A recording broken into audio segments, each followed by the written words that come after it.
Hello বন্ধুরা, আজ আমরা করব চতুর্থ শ্রেণীর গণিত ১০৯ পাতার সমাধান। সঠিক উত্তরের পাশে টিক চিহ্ন দিই। নিচের কোনটি প্রকৃত ভগ্নাংশ?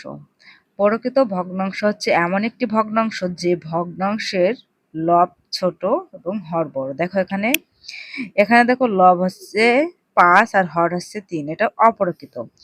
এটাও অপ্রকৃত। এখানে হর বড়, লব ছোট। এখানে সমান। এখানে দেখো এখানে যদি কাটা হয় তাহলে ১ হবে, তাই না? তাহলে এটাও প্রকৃত ভগ্নাংশ নয়। প্রকৃত ভগ্নাংশ এটা। তাহলে এর হচ্ছে হর বড়, লব ছোট। নিচের কোন ভগ্নাংশটির মান সবচেয়ে বড়?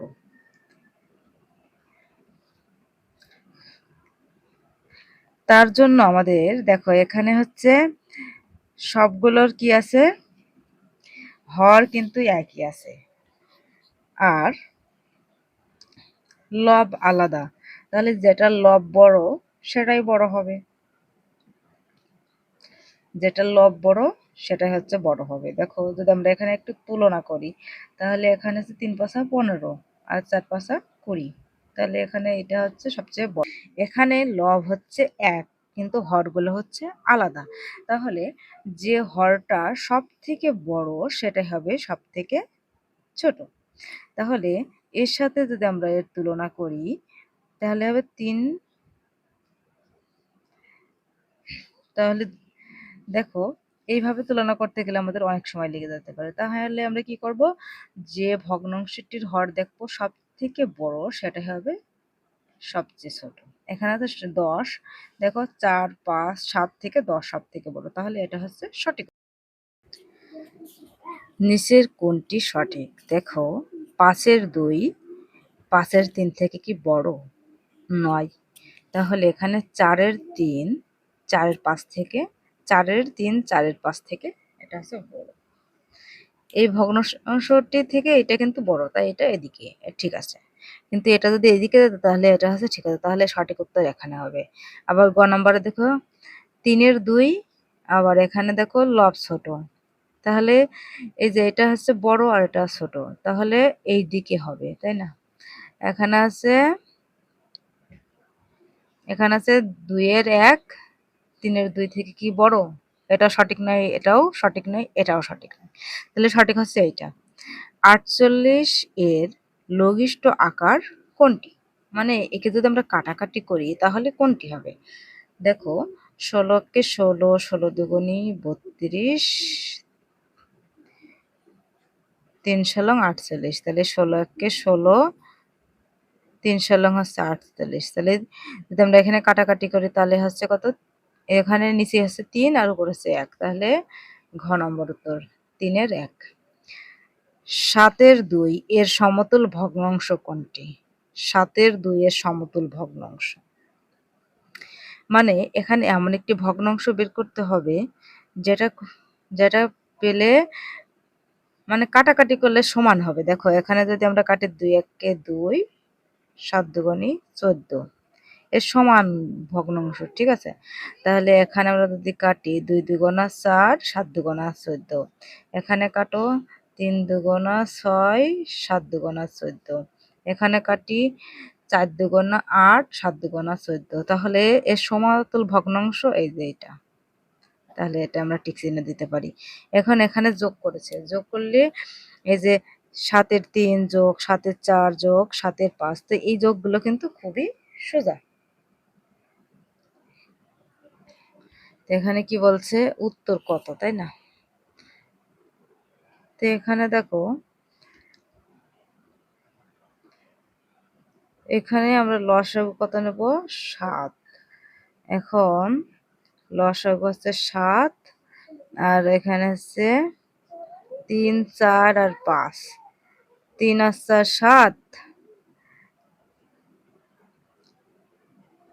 ৩ আর ৪ ৭, ৭ ৫ ১২। এখানে পূর্ণ সংখ্যা করে, দেখো এখানে পূর্ণ সংখ্যা নেই। তাহলে ৭-এর ১২ কোনটায় আছে? এইটাই। তাহলে এটা সঠিক উত্তর। নিচের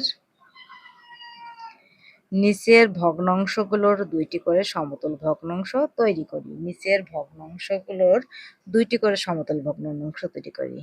তাহলে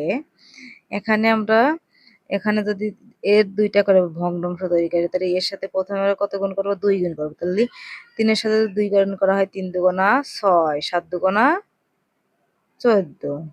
আবার এর সাথে আমরা ৩-এর সাথে কত গুণ করবো? ৩, ৩ তিরিকে ৯, ৩ সাতটা ২১। এবার এখানে ২ নম্বরে চলে যাই। তাহলে ৫-এর সাথে প্রথমে ২ গুণ করি, ৫ দুগুণা হচ্ছে ১০। ৮-এর সাথেও ২ গুণ করতে হবে, ৮ দুগুণা ১৬। ৫-এর সাথে আবার ৩ গুণ করব, ৩ পাঁচা ১৫, ৩ আটা ২৪। দেখো এখানে কাটাকাটি করলে এই ভগ্নাংশটাই আমরা পাবো, তাই না? তাহলে এখানে ৭-এর সাথে প্রথমে আমরা ২ গুণ করি, ৭ দুগুণা ১৪ আর ৪ দুগুণা ৮, ৩ সাতটা ২১, ৩ চারে ১২, ৯ ৯-এর ৯, তাহলে ৯-এর সাথে আমরা ২ গুণ করলে ৯ দুগুণা ১৮, এখানেও ৯ দুগুণা ১৮।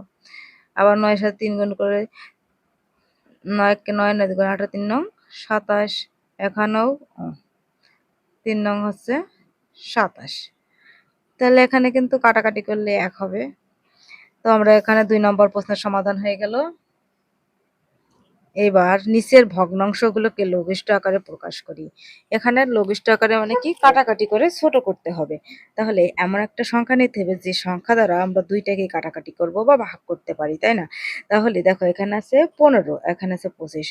১৫কে ছোট মৌলিক সংখ্যা আমরা ৩ দ্বারা ভাগ করতে পারি, কিন্তু ২৫কে পাচ্ছি না। তারপরে কোন সংখ্যা আছে? যেহেতু এটা বিজোড় সংখ্যা, তারপর আমরা দেখো ৫ দ্বারা, ৫ ৩ পাঁচা ১৫, ৫ পাঁচা ২৫।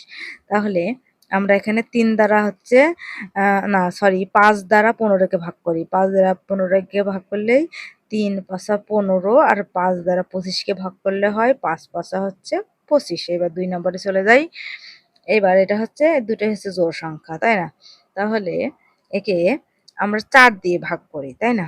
তাহলে ৪ পাঁচা হচ্ছে ২০ আর ৩ চারে ১২। এইবার ৩৫ আর এখানে আছে ৪৯। তো আমরা ৭ দিয়ে ভাগ দিই, ৫ সাতটা ৩৫, ৭ সাতটা ৪৯। এখানে ২৫ আর ২৫। তো আমরা এখানে ৫ দ্বারা ভাগ দিই, ৫ দ্বারা বা ৫ দ্বারাই ভাগ দিই, ৫ পাঁচা ২৫ আর নিচে ৫ পাঁচা ২৫। যেহেতু ৫ দ্বারা ভাগ দিচ্ছে তাই ৫ দ্বারা ভাগ দিলাম। এখানে কিন্তু কাটাকাটি করলে ১ হবে। তো এই ছিল আজকের ভিডিওটা ভালো লাগলে অবশ্যই একটা লাইক কমেন্ট শেয়ার করো। ধন্যবাদ সবাইকে।